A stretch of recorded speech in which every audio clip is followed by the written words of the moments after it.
amigos da Rede Internacional de Televisão, estamos de volta com mais um programa Fé e Esperança. Hoje eu quero falar com vocês sobre o mau mensageiro. Bom, antes de qualquer coisa, meu nome é William Sodré, eu tenho o prazer de fazer parte da equipe de fé do missionário R.R. Soares, trabalhando ao lado do pastor Carlos Soares aqui na Grande Cuiabá. Vamos ficar um tempinho juntos, aprendendo de Deus, aprendendo de fé e crescendo no entendimento. Agora, você já conheceu um mau mensageiro? Eu vou até mudar a pergunta. Você já teve uma ideia de alguém, equivocada de alguém, sem nunca ter conversado com essa pessoa, mas essa ideia você construiu fruto do que você ouviu alguém dizer?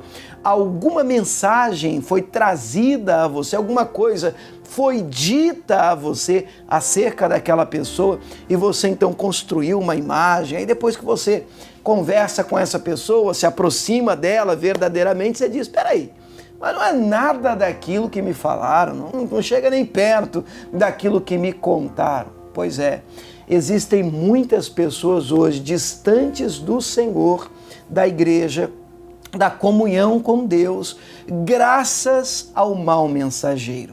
Pois é o que nós vamos aprender aqui no programa de hoje. Fique comigo, eu tenho certeza que vai ser bênção para a sua vida. Antes eu queria te fazer um convite. Toda quarta-feira, na Igreja Internacional da Graça de Deus, nós oramos em favor da família. Isso em qualquer lugar, onde quer que você esteja me assistindo. Na Grande Cuiabá, em qualquer parte do Brasil e até mesmo fora do país. Procurou uma Igreja da Graça, é quarta-feira, é dia de oração em favor da Sagrada Família. Aqui na nossa sede estadual de Cuiabá, que fica na rua 13 de junho, número 1033, nós temos toda hora uma reunião para abençoar você e a sua casa. 8 da manhã, 10 da manhã, meio-dia, 2 da tarde, 5 da tarde e às 7 horas da noite. Reuniões especiais para abençoar você e a sua família. O endereço está aí, no rodapé do seu vídeo, Rua 13 de Junho, número 1033. E eu, pastor William Sodré, estou aguardando por todos os amigos no grande CPA 4, ali na Avenida Tuiuiu, número 1, quarta-feira, em 3 horários, 8 horas da manhã, às 5 horas da tarde e às 7 horas da noite. Escolha o melhor horário para você e planeje estar conosco. Tenho certeza que esta quarta-feira Deus tem bênção para você e para sua casa. Bem, vamos falar então sobre o mau mensageiro. O primeiro texto que eu quero usar é o de João, capítulo 12, versículo 32. Como esse texto mexeu comigo, falou o meu coração e de lá para cá eu quero fazer desse texto lei para a minha vida e gostaria de pedir a você que fizesse o mesmo. João capítulo 12, verso 32 diz assim: E eu, palavras de Jesus, tá? E eu, quando for levantado da terra, a todos atrairei a mim. Vamos de novo? E eu, disse Jesus, quando for levantado da terra, a todos atrairei a mim. Ora, por que muitos não têm sido atraídos ao Senhor? Porque Jesus não tem sido erguido, levantado. É óbvio que aqui Jesus está falando da morte dele, da ressurreição dele. Mas aqui eu peço licença a você, querido, para poder usar esse texto e dizer a você, falar contigo sobre a necessidade que nós, como mensageiros do Senhor, temos de erguer Jesus, de levantar Jesus, de exaltar aquele que merece ser exaltado. E eu não falo isso apenas na igreja, né? Levantando as mãos na hora de um louvor, de uma adoração, dizendo, louve a Ele, e grita o nome dEle, fala o nome dEle. Não é só isso, nós também podemos fazer isso, mas não é só isso. Não. Jesus precisa ser exaltado, erguido, levantado, através do nosso comportamento, da nossa maneira de tratar as pessoas, da maneira como nós lidamos com o nosso casamento, a maneira como nós criamos os nossos filhos, né? Ensinando eles o caminho que eles devem andar, a maneira como nós decidimos nos comportar e viver pode levantar ou não Jesus. E aqui vem um texto que me aponta um grande princípio. Nós precisamos levantar Jesus a fim de que as pessoas sejam atraídas a Ele. Por isso surge daqui o tema da mensagem de hoje, o mau mensageiro. Quem é o mau mensageiro? O mau mensageiro é aquele que, ao invés de levantar Jesus, levanta qualquer outra coisa. Ou ele levanta alguém, ou ele levanta um diz que me diz, uma fofoca, ou ele levanta uma briga, uma contenda, uma discussão, um debate sobre um assunto que não tem nada a ver, enfim. Qualquer outra coisa que é erguida ou for levantada, que não seja o nome de Jesus, que não seja o Senhor Jesus, certamente afastará as pessoas do Cristo, da presença de Deus. Eu mesmo conheço pessoas que, por conta de um mau mensageiro, nunca mais vão colocar os pés dentro de uma igreja.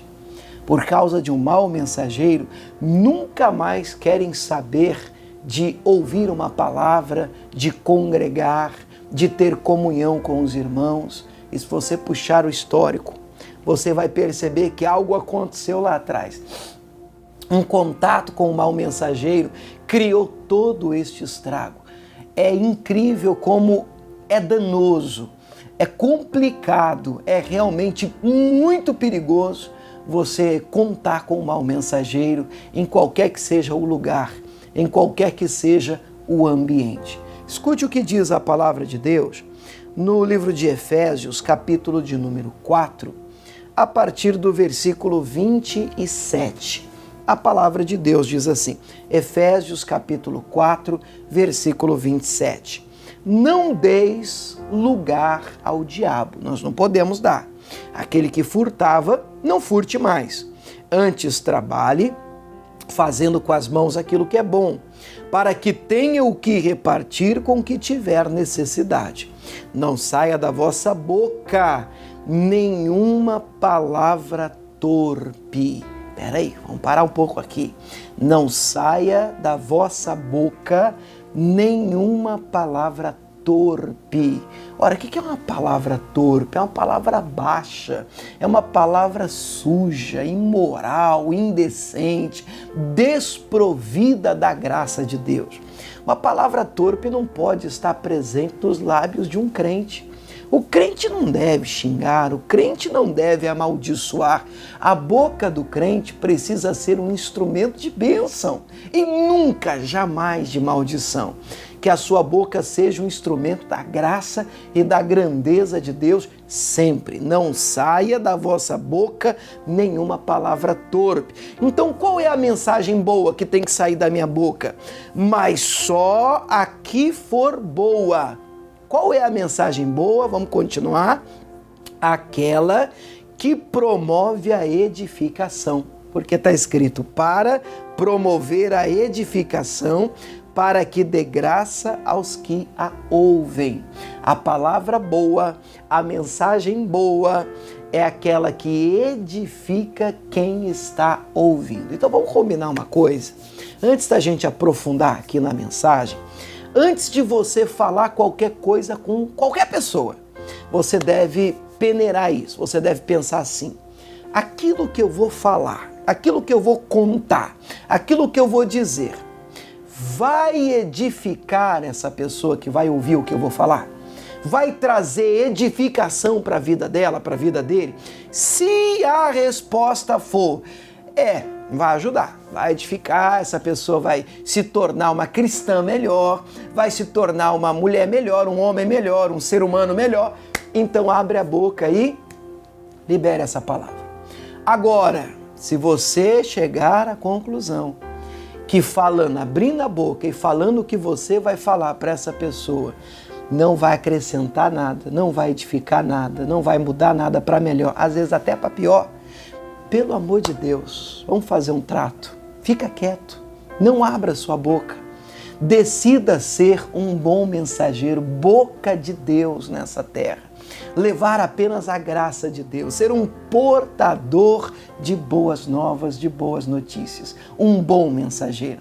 Mas o mau mensageiro ele não pensa nisso. Ele abre a boca sem pensar, ele traz uns comentários e às vezes até brincadeiras que são infelizes, muito tristes, que magoa, que fere, que entristece, que derruba, que às vezes deixa a pessoa para baixo, que não edifica e o que é pior, ainda destrói o que estava edificado. Pelo amor de Deus, que não seja, que não aconteça isso comigo e muito menos com você. E a gente possa tomar uma decisão muito séria no dia de hoje, a de sermos bons mensageiros para a glória do Senhor. Mas nós vamos ver isso na prática. Eu separei para nós hoje aqui pelo menos 2 histórias, talvez 3 se o tempo der, 2 histórias pelo menos, do que é um exemplo prático de você ser um mau mensageiro. E você, ouvindo essa história, aqui pelo menos 2 grandes lições nós vamos poder aprender. Primeiro, como não ser um mau mensageiro. A primeira grande lição, eu não quero ser um mau mensageiro. E a segunda grande lição é como identificar o mau mensageiro. Quando ele chegar no ambiente, quando você começar a ouvir a voz dele, na hora vai vir uma foto minha na sua cabeça. Vai ser, mau mensageiro aí. Estou diante do mau mensageiro. O primeiro grande exemplo que eu separei para nós está em Marcos, no capítulo de número 5. Marcos, capítulo 5, a partir do verso de número 1, o verso 1. Antes de eu ler esse texto, deixa eu fazer um convite para você que ama uma mensagem positiva, que ama uma boa nova da parte de Deus, que tem os ouvidos afinados, alinhados para ouvir recados do céu. Todo domingo é dia de subir à casa de Deus com esta expectativa no coração. Procure a Igreja da Graça mais próxima de você. Se você está na Grande Cuiabá, nossa sede estadual, está na rua 13 de junho, número 1033, e nós temos várias reuniões também no domingo, 7 horas da manhã, depois às 10 da manhã, depois 15 horas, 3 da tarde, depois às 17, 5 horas da tarde e finalmente a última, às 19 horas, 7 horas da noite. Todas elas, pastor Carlos também ministrando na rua 13 de junho, 1033. Você é o nosso convidado especial. E aos domingos eu estou na Igreja da Graça do bairro CPA 4, na Grande Cuiabá. Meu endereço também aparece aí no rodapé do seu vídeo, na Avenida Tuiuiu, número 1. Na Grande Cuiabá, no bairro do CPA 4, domingo eu tenho 2 concentrações de fé. A primeira acontece às 7h30 da manhã e depois às 18 horas, 6 horas da tarde. Você é o meu convidado especial.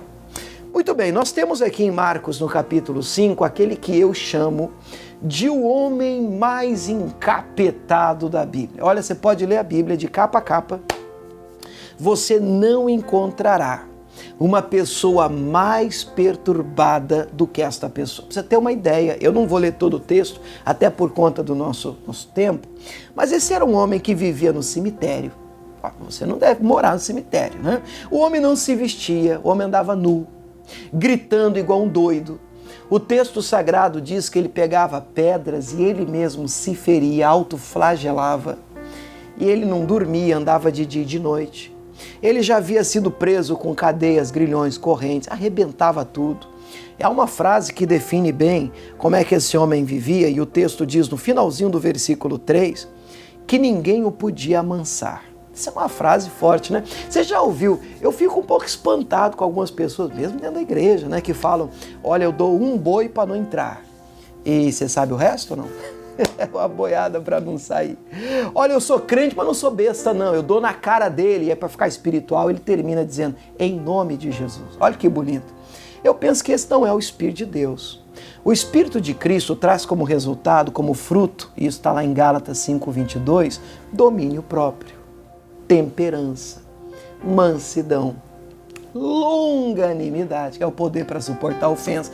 Esse espírito de descontrole e destempero é outro. E nós vamos assistir a ação dele na vida desse homem aqui agora. Esse homem não dormia, esse homem vivia destemperado, descontrolado, ninguém conseguia amansar, ninguém conseguia deter, até que Jesus Cristo chega àquela província. Ah, querido, onde Jesus chega, pessoas são mudadas, transformadas, libertadas para a glória do Pai. Jesus chega até a província de Gadar. Naquela região, eles eram chamados e conhecidos como Gadarenos, ou, dependendo da versão da sua Bíblia, Gerazenos. E esse homem sai ao encontro de Jesus, possesso, ele manifesta. E aqui nós vamos ler um pouquinho do texto. O texto diz que ele grita com Jesus: "O que é que nós temos contigo?" E Jesus já vinha dizendo: "Sai desse homem, espírito maligno, espírito imundo." Uma batalha espiritual se levanta naquele lugar. E então, ainda resumindo o texto, o texto diz que aquele homem roga a Jesus para que não fosse enviado para fora daquele lugar, daquela província. E tinha uma manada de porcos pastando por ali, cerca de 2.000 porcos. O texto sagrado diz que eles rogam aquela legião, e Jesus pergunta: "Qual o teu nome?" Diz: "A legião, porque nós somos muitos." Então eles pedem para entrar nos porcos, Jesus permite. Então aqueles demônios, aquela legião toda entram nos porcos, aqueles porcos se precipitam no mar. Todos os 2.000 morreram. 2.000, muito porco, hein? Olha, todos eles morreram. O texto diz que o que acontece depois disso é que você vê outro homem. Agora aquele homem perturbado, aquele homem que ninguém conseguia amansar, ninguém falava com ele. O homem era louco, tido como doido, ninguém conseguia amarrar com cadeia, com grilhões. Agora esse homem está sentado, esse homem está vestido, assim que diz o texto. Esse homem está em perfeito juízo, e todos temeram.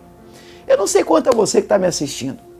Eu olho para essa mensagem, eu não consigo olhar para esse quadro todo, essa história que eu estou te contando. Imagine você presenciar uma libertação dessa.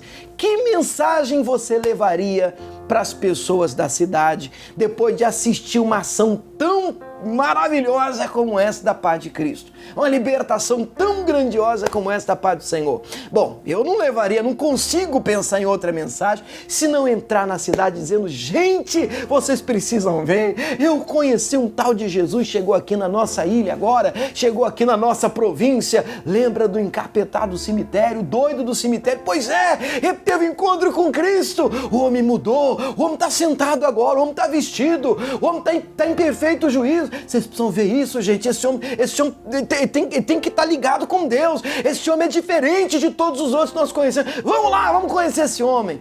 E se Jesus fosse levantado, todos teriam sido atraídos a ele. Você lembra do primeiro versículo que nós lemos? Quando Jesus for levantado, a todos atrairei a mim. Por que muitos não são atraídos a ele? Porque nós perdemos muitas oportunidades de levantar Jesus, de exaltar Jesus.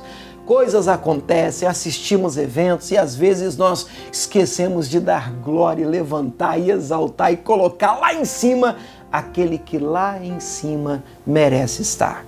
Eu estou me lembrando de um episódio lá em Números, quando o povo estava murmurando, reclamando, e Deus enviou serpentes venenosas no meio do povo. Morderam muitos. Muitos morreram, infelizmente. Eles pediram para o Moisés orar. Moisés era muito de Deus e orou, pedindo a Deus que tirasse as serpentes. É interessante se notar que Deus não tira as serpentes venenosas, mas Deus aponta uma saída, um antídoto, uma cura, um remédio. Deus manda Moisés levantar, construir uma serpente de metal, ou dependendo da versão de bronze, e colocar numa haste, num pedestal, e levantar aquela serpente. E todo mordido, envenenado, deveria olhar para aquela serpente levantada de metal lá no deserto. E se ele olhasse para aquela serpente, ele ficava curado. Olha, querido, lá em João 3,14, a Bíblia vai dizer no Novo Testamento que assim como Moisés levantou a serpente de metal no deserto, importa que o Filho do Homem seja levantado. Querido, olha, eu ainda acho que é um princípio tremendo aqui. Eu creio que ainda existem cobras no meio do povo de Deus. Vou repetir isso para você. Ainda existem cobras no meio do povo de Deus. Algumas super venenosas, mordendo o povo de Deus. A intenção do inimigo não mudou. Em João 10,10 diz que ele veio para roubar, matar e destruir. E tem muita gente envenenada no nosso meio, mordida. Isso porque o inimigo entrou, mordeu, um veneno do inimigo acabou entrando. É interessante notar, ainda na parábola do joio e do trigo, que ele não tira as cobras do nosso meio, ele não arranca o joio do meio do trigo, mas ele nos aponta um remédio. Hebreus 12 diz que nós devemos correr a nossa carreira olhando para aquela serpente que foi erguida no deserto, olhando para Jesus, o autor e consumador da nossa fé. Não tem veneno do diabo que permaneça agindo na vida daquele que mantém os olhos no Senhor. Se você quer durar muito, quer que a sua caminhada de fé chegue até o fim e está envolvido de alguma sorte com o ambiente da fé, com a religião, com a igreja, chame do jeito que você quiser chamar, só há um antídoto, só tem um jeito, só tem um remédio. Você caminhar olhando, exaltar aquela serpente de metal erguida, é para ela que você tem que olhar. Aí o veneno do inimigo vai perder o efeito, não vai matar você, você vai permanecer vivo para a glória de Deus. O texto diz que aqui, Jesus, pelo menos eu vejo assim, ele poderia ter sido erguido aqui depois que Jesus libertou esse homem, o endemoniado gadareno. Mas foi erguido, pastor William? Bom, eu penso que não. Vou te explicar por quê. Olha só o que diz o texto, o versículo de número 14. Eu vou ler Marcos 5,14. E os que apacentavam os porcos fugiram e anunciaram na cidade. Então uma mensagem foi levada para a cidade e também nos campos. E muitos saíram para ver o que é que tinha acontecido. O versículo 15 e 16, diz que viram o endemoniado liberto. Agora o homem estava vestido, assentado, em perfeito juízo, temeram. E aí diz mais que os que aquilo tinham visto, escute isso, contaram-lhes o que acontecera ao endemoniado. E como é que termina o 16? E acerca dos porcos. Presta atenção, eles contaram o que acontecera com o endemoniado e, eu coloco o destaque aí, o que aconteceu também com os porquinhos, né? O que aconteceu com os porquinhos, você lembra? 2.000 porcos morreram, pessoal. 2.000 porcos morreram. Você sabe que, se você é um empresário, dono de um negócio, dependendo, quem sabe, um fazendeiro, dependendo da sua condição, você perder da noite para o dia 2.000 porcos, você está falido. Você está quebrado. É muito porco, 2.000, não estou falando de 10, de 100. Nós estamos falando de 2.000 porcos, o prejuízo é muito grande.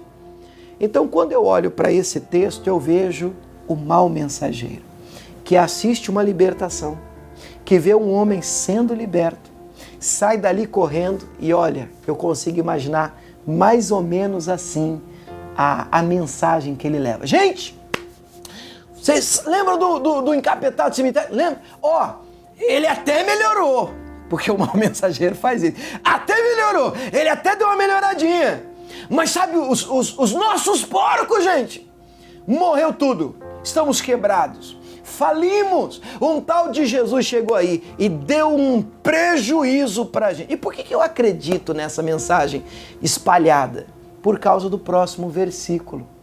Você sabe o que acontece no próximo versículo? Versículo 17 diz assim: e começaram a rogar-lhe que saísse do seu território. Sabe o que está escrito aqui? Eles mandaram Jesus embora. Eles disseram para Jesus: o senhor não é bem-vindo aqui não. Como é que o senhor chega aqui e mata os nossos porquinhos? Ele disse: não, mas eu libertei o homem. Eu quero saber do homem liberto nada. E os meus porquinhos? E agora, quem que vai pagar o prejuízo? Quer dizer que tem gente que só tem olhos para isso.